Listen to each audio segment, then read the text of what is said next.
Hello friends, എല്ലാ ഉദ്യോഗാർത്ഥികൾക്കും B four Bodhidharma Ras ബോധി ചാനലിൻ്റെ മറ്റൊരു ക്ലാസ്സിലേക്ക് സ്വാഗതം. ഞാൻ രാഖിൽ RS. നമ്മൾ ഇന്നത്തെ ക്ലാസ്സിൽ നിങ്ങളുടെ 10th ലെവൽ മുതൽ ഡിഗ്രി ലെവൽ വരെയുള്ള വിവിധ പരീക്ഷകളുടെ സിലബസിനെ അടിസ്ഥാനമാക്കിയ സുപ്രധാന നിയമങ്ങൾ, ഇമ്പോർട്ടൻ്റ് ആക്ട്സ് എന്നറിയപ്പെട്ട ഒരു ഭാഗമാണ് പ്രതിപാദിക്കുക. നമുക്കറിയാം, പ്രാഥമിക യോഗ്യതാ പരീക്ഷകൾക്ക് 10th ലെവൽ പരീക്ഷകൾക്കാണെങ്കിൽ അത് 5 മാർക്കിനും, അതുപോലെ മെയിൻ പരീക്ഷകൾക്കാണെങ്കിൽ 10 മാർക്കിന് വരെ സിലബസിലുള്ളൊരു ടോപ്പിക്കാണ് സുപ്രധാന നിയമങ്ങൾ. ശരിയല്ലേ? ഇമ്പോർട്ടൻ്റ് ആക്ട്സ് എന്നറിയപ്പെട്ട ഭാഗം. അതിൽ പ്രധാനമായിട്ട് നിങ്ങൾക്കറിയാവുന്നതുപോലെ തന്നെ സിലബസിലെ പ്രധാനപ്പെട്ട ചില നിയമങ്ങൾ ഏതൊക്കെയാണ്? വിവരാവകാശ നിയമം വരും, പിന്നെ ഉപഭോക്തൃ സംരക്ഷണ നിയമം, അതുപോലെ തന്നെ മനുഷ്യാവകാശ നിയമം, അതിന് കീഴിലുള്ള പ്രധാനപ്പെട്ട ബോഡീസ്, അതുപോലെ തന്നെ പ്രധാനമായിട്ടും സ്ത്രീകളുടെയും കുട്ടികളുടെയും വൃദ്ധജനങ്ങളുടെയും സംരക്ഷണത്തിന് വേണ്ടിയുള്ള പ്രധാനപ്പെട്ട നിയമങ്ങൾ. അതിൽ തന്നെ പോക്സോ നിയമം 2012, അതുപോലെ തന്നെ വാൾനിയറബിൾ സെഷൻസ്, അതായത് ദുർബല വിഭാഗങ്ങൾ, അല്ലേ, SC/ST വിഭാഗങ്ങൾ, പിന്നോക്ക സമുദായങ്ങൾ, ഭിന്നശേഷിക്കാർ മുതലായ ആളുകൾക്ക് വേണ്ടിയിട്ടുള്ള സുപ്രധാനമായ നിയമങ്ങൾ എന്നിങ്ങനെ നീളുകയാണ് നിങ്ങളുടെ സിലബസിലെ ടോപ്പിക്കുകൾ. അപ്പോൾ ഈ ടോപ്പിക്കുകളിൽ നിന്നെല്ലാമുള്ള ചോദ്യങ്ങൾ വളരെ നിർണായകമാണ് എന്ന് മാത്രമല്ല, നമ്മളെ പലപ്പോഴും കുഴപ്പിക്കുന്ന ഒരു മേഖലയാണ്. ശരിയല്ലേ? നമ്മൾ ഒരുവിധമുള്ള സെക്ഷൻസ് എല്ലാം ചിലപ്പോൾ കാണാതെ പഠിച്ചുകൊണ്ട് പോകും, പക്ഷേ ചോദിക്കുന്നത് എന്തായിരിക്കും? ഏതെങ്കിലും ഒരു വാക്കിൻ്റെ നിർവചനമാണ്. ശരിയല്ലേ? അടുത്ത കാലത്ത് ഒരുപാട് ചോദ്യങ്ങൾ നിങ്ങൾ കണ്ടു കാണും. മനുഷ്യാവകാശ നിയമത്തിൽ മനുഷ്യാവകാശത്തിൻ്റെ നിർവചനമായി ബന്ധമില്ലാത്തത് ഏത്? അടുത്ത പരീക്ഷയ്ക്ക് ചോദിച്ച ക്വസ്റ്റ്യൻ നിങ്ങൾ കണ്ടു കാണും. അതുപോലെയാണ് ഉപഭോക്തൃ സംരക്ഷണ നിയമപ്രകാരം ആർക്കെല്ലാം പരാതി നൽകാം എന്നുള്ള ചോദ്യമാണ്. അതായത് പരാതി നൽകാൻ കഴിയുന്നത് ആർക്കല്ല എന്നുള്ളതാണ്. അത് പരാതിക്കാരൻ, കംപ്ലൈനൻ്റ് എന്നറിയപ്പെട്ട സെക്ഷനിലാണ് അത് പ്രതിപാദിക്കുക. അതുപോലെ തന്നെ ഒരു പ്രധാനപ്പെട്ട നിയമത്തിലെ പല വാക്കുകളുടെ നിർവചനങ്ങൾ പ്രതിപാദിക്കാറ്. പ്രധാനമായിട്ടും ദുരന്ത നിവാരണ നിയമത്തിലെ ദുരന്തം എന്ന വാക്കിൻ്റെ നിർവചനം ഉൾപ്പെടെ പരീക്ഷയ്ക്ക് ചോദിച്ചതാണ്.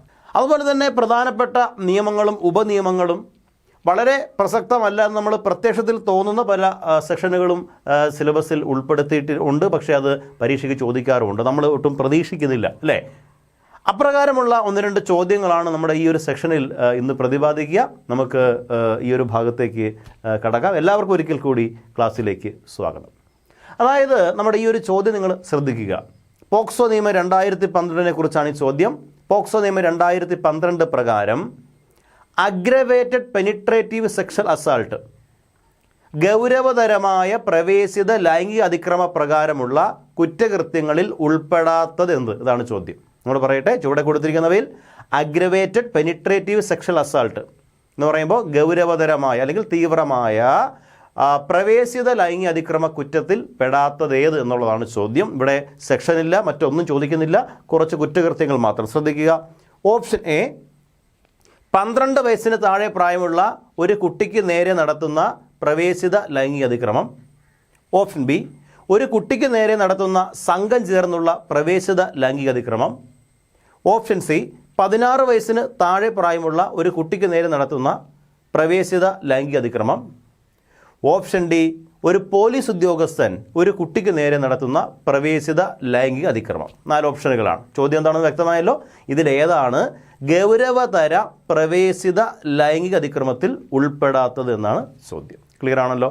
അപ്പോൾ പ്രത്യക്ഷത്തിൽ നമ്മൾ നോക്കുമ്പോഴത്തേക്ക് വേണമെങ്കിൽ കുറച്ചും കൂടി കോംപ്ലിക്കേറ്റഡ് ആകാം ഈ ഒരു ചോദ്യം. എങ്ങനെയായിരിക്കും? 4 സ്റ്റേറ്റ്മെൻറ്റുകൾ ചോദിച്ചിട്ട് താഴെ ഒരു option all of the above കൊടുത്തു കഴിഞ്ഞാൽ എനിക്ക് തോന്നുന്നു ഒരു 90% ഉദ്യോഗാർത്ഥികൾ ആൾ ഓഫ് ദി എബവിലേക്ക് ഇതെല്ലാം ശരിയാണെന്ന് തോന്നിയേക്കാം. പക്ഷേ ഇതിൽ വ്യക്തമായ നിർവചനത്തിൽ പറയുന്ന കാര്യങ്ങൾ മാത്രമല്ലേ നമുക്ക് പറയാൻ പറ്റും. ഒരു ആക്ട് അല്ലേ, ഒരു നിയമമല്ലേ.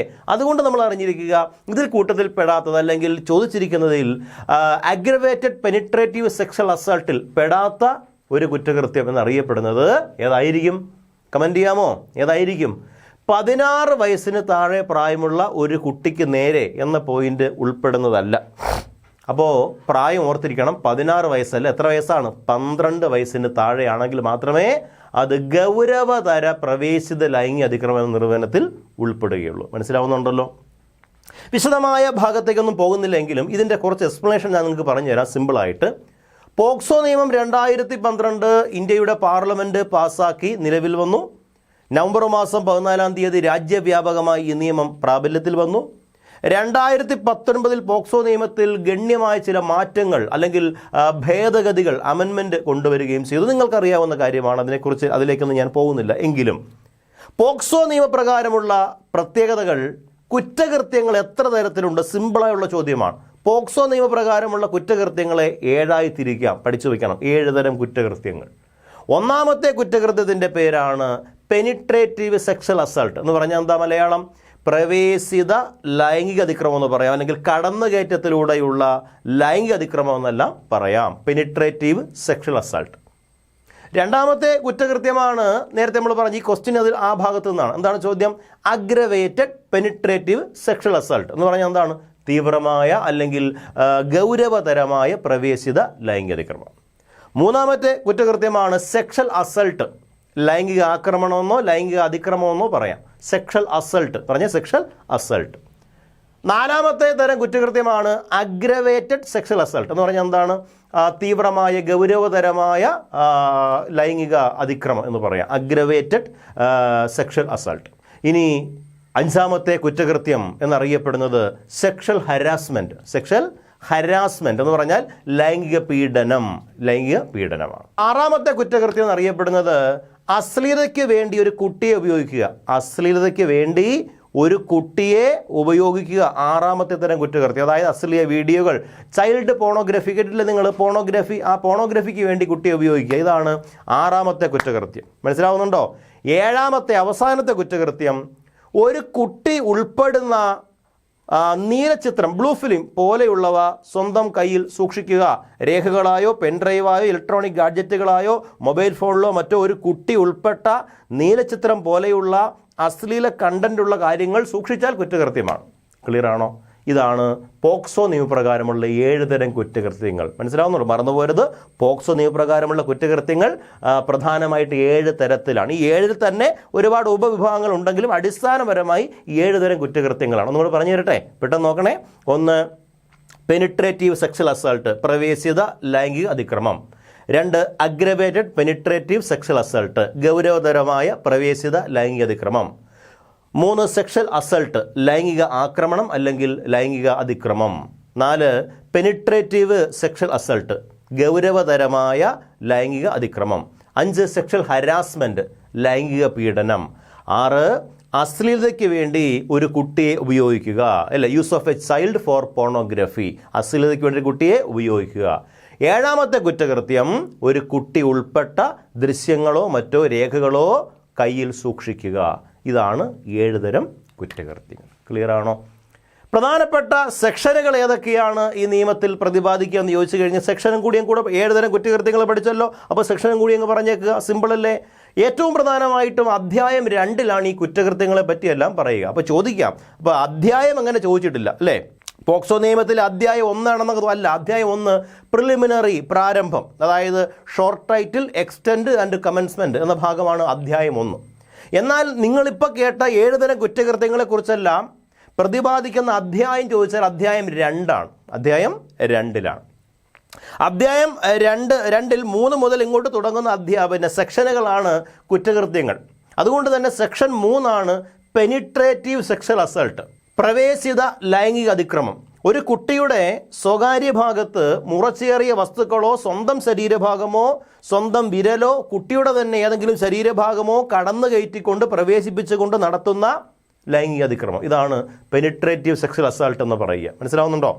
ഈ കുറ്റകൃത്യത്തിന് ശിക്ഷ ഉണ്ടോ? പിന്നെ ഇല്ലേ, അല്ലേ? കടുത്ത കുറ്റകൃത്യമാണ്. അതുകൊണ്ട് തന്നെ സെക്ഷൻ 4 പോക്സോ നിയമത്തിലെ തൊട്ടടുത്ത വകുപ്പ് 4 പറയുന്നു, പെനിട്രേറ്റീവ് സെക്ഷൽ അസാൾട്ടിനുള്ള മിനിമം ശിക്ഷ പറയാം എത്രയായിരിക്കും?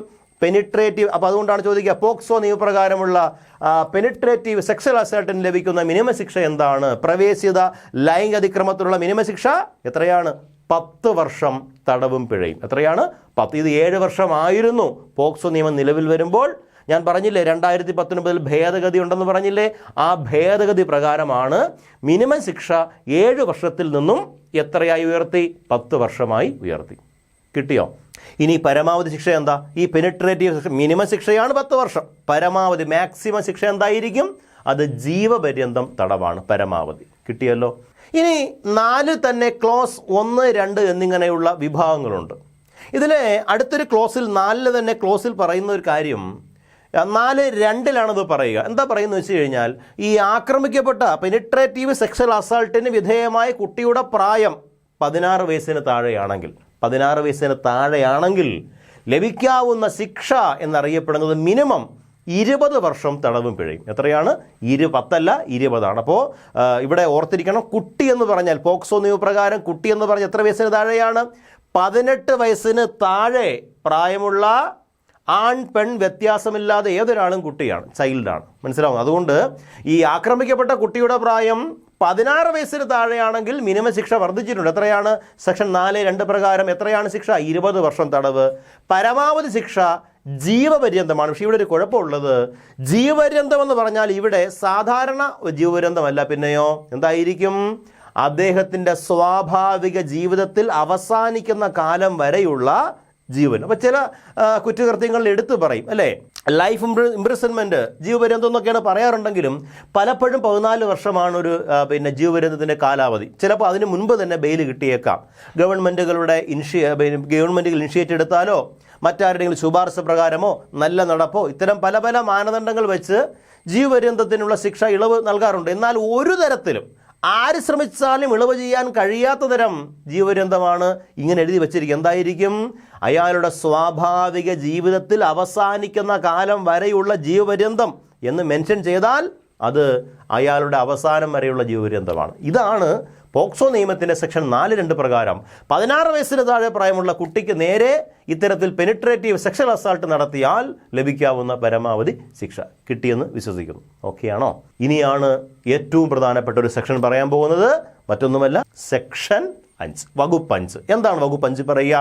അതാണ് നിങ്ങളുടെ ഈ കാണുന്ന ചോദ്യം. വകുപ്പ് 5-ൽ പറയപ്പെടുന്ന പ്രധാനപ്പെട്ട കാര്യം aggravated penetrative sexual assault. Aggravated penetrative sexual assault.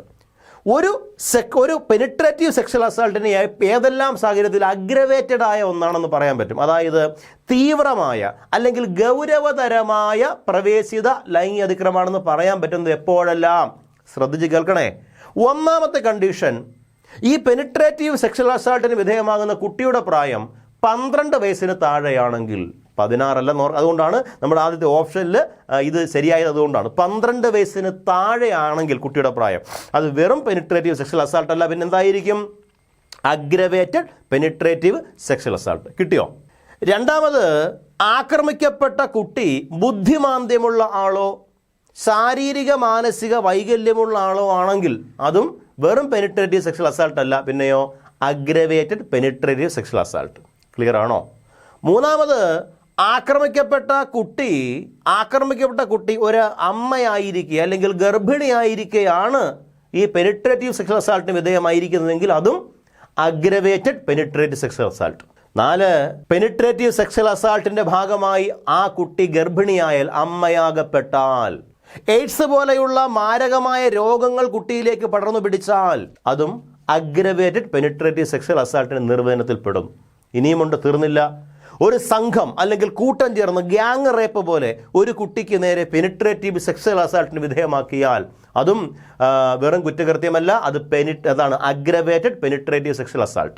അതുപോലെ ഒരു റിമാൻഡ് ഹോമിൻ്റെ ചുമതലക്കാരൻ, കുട്ടികളുടെ സംരക്ഷണം ഏറ്റെടുത്തിരിക്കുന്ന ഏതെങ്കിലും സ്ഥാപനത്തിൻ്റെ ചുമതലക്കാരൻ, ഒരു വിദ്യാഭ്യാസ സ്ഥാപനത്തിലെ ചുമതലക്കാരനോ അധ്യാപകനോ, ഒരു ആശുപത്രിയിൽ അഡ്മിറ്റായ രോഗിയാണ് കുട്ടിയെങ്കിൽ ആ ആശുപത്രി മാനേജ്മെൻറ്റോ അവിടുത്തെ ഡോക്ടർമാരോ, ഒരു അസൈലം, ഒരു ആശ്രയ കേന്ദ്രം, അവിടുത്തെ നടത്തിപ്പുകാരൻ, ഒരു കുട്ടിയുടെ ജീവനും സ്വത്തിനും സംരക്ഷണം കൊടുക്കേണ്ട പോലീസ് ഉദ്യോഗസ്ഥൻ തൻ്റെ ഡ്യൂട്ടിയിലായിരിക്കുമ്പോൾ, ഒരു കുട്ടിയുടെ സംരക്ഷണം ഏറ്റെടുത്തിരിക്കുന്ന ഒരു പ്രത്യേക ഉദ്യോഗസ്ഥൻ അദ്ദേഹത്തിൻ്റെ ഡ്യൂട്ടിയുടെ ഭാഗമായി, ഒരു കുട്ടിയുടെ രക്ഷകർത്താവോ ബന്ധുവോ അടുത്ത സ്വന്തം വീട്ടിൽ, ആ കുട്ടിയുടെ വീട്ടിൽ കുട്ടിക്ക് വിശ്വസ്തത നേടിയ ഒരു ബന്ധുവോ മറ്റൊരു നിത്യ സന്ദർശകനുമായിട്ടുള്ള ഒരാൾ ഇത്തരം പ്രവൃത്തി ചെയ്താൽ ഇതെല്ലാം തന്നെ വെറും പെനിട്രേറ്റീവ് സെക്ഷൽ അസാൾട്ട് അല്ല, പിന്നെന്താണ്? അഗ്രവേറ്റഡ് പെനിട്രേറ്റീവ് സെക്ഷൽ അസാൾട്ടാണ്. മനസ്സിലാവുന്നുണ്ടോ?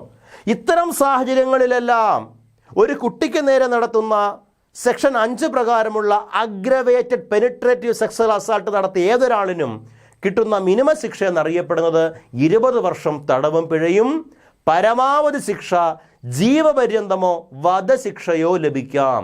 ഓർത്തു വയ്ക്കണം, വധശിക്ഷ. അപ്പോൾ ചോദിക്കാം, പോക്സോ നിയമത്തിൽ ഡെത്ത് പെനാലിറ്റി അല്ലെങ്കിൽ ഹാങ് ടു ഡെത്ത് അല്ലെങ്കിൽ തൂക്കുകയർ മരണശിക്ഷ ലഭിക്കാവുന്ന കുറ്റകൃത്യം, ക്യാപിറ്റൽ പണിഷ്മെന്റ് ലഭിക്കാവുന്ന കുറ്റകൃത്യം എന്താണ് എന്ന് ചോദിച്ചാൽ അത് പറയണം. എന്ത് പറയും നിങ്ങൾ? Aggravated penetrative sexual assault. തൊട്ടടുത്ത വകുപ്പ് സെക്ഷൻ 6 ഈ ശിക്ഷയെപ്പറ്റി പ്രതിപാദിക്കുന്നത്. മനസ്സിലാവുന്നുണ്ടോ? അപ്പോൾ പോക്സോ നിയമത്തിലെ പ്രധാനപ്പെട്ട ഒരു ചോദ്യവും അനുബന്ധ വിവരവുമാണ് ഈ ഒരു സെക്ഷനിൽ നിങ്ങൾ കണ്ടത്, പ്രതിപാദിച്ചത്. നിങ്ങൾക്കത് മനസ്സിലായെന്ന് വിശ്വസിക്കുന്നു.